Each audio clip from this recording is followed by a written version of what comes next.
দক্ষিণেশ্বর রানী Rashmoni skywalk. দক্ষিণেশ্বরের রানী Rashmoni skywalk হল উত্তর কলকাতার দক্ষিণেশ্বরে অবস্থিত একটি অত্যাধুনিক পথচারী সেতু, যা 2018 সালের 5 নভেম্বর মুখ্যমন্ত্রী মমতা বন্দ্যোপাধ্যায় উদ্বোধন করেন। এটি দক্ষিণেশ্বরের রেলওয়ে স্টেশন ও বাসস্ট্যান্ডকে সরাসরি দক্ষিণেশ্বর কালী মন্দিরের সাথে সংযুক্ত করে, যার দৈর্ঘ্য 340 মিটার এবং প্রস্থ 10.5 মিটার।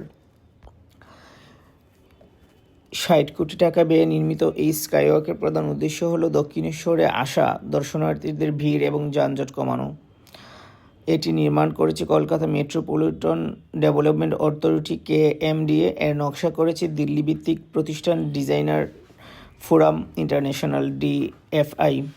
এই স্কাইওয়াকে 14টি এক্সেলেটর, 4টি লিফট এবং সিঁড়ি রয়েছে, যা বয়স্ক ও শারীরিক প্রতিবন্ধী দর্শনার্থীদের মন্দিরে যাতায়াত সহজ করে দেয়।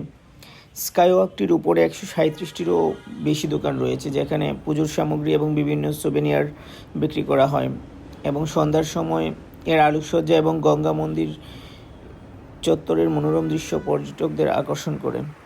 রানী রাসমণির নামানুসারে এই স্কাইওয়াকটি দক্ষিণেশ্বরের একটি আধুনিক পর্যটন কেন্দ্র হিসেবে পরিচিত।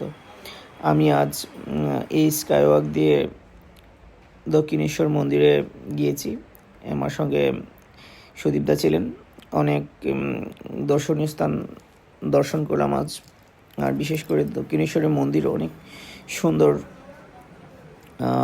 মা কালীর পরম আশীর্বাদে তা দর্শন করতে পেরেছি।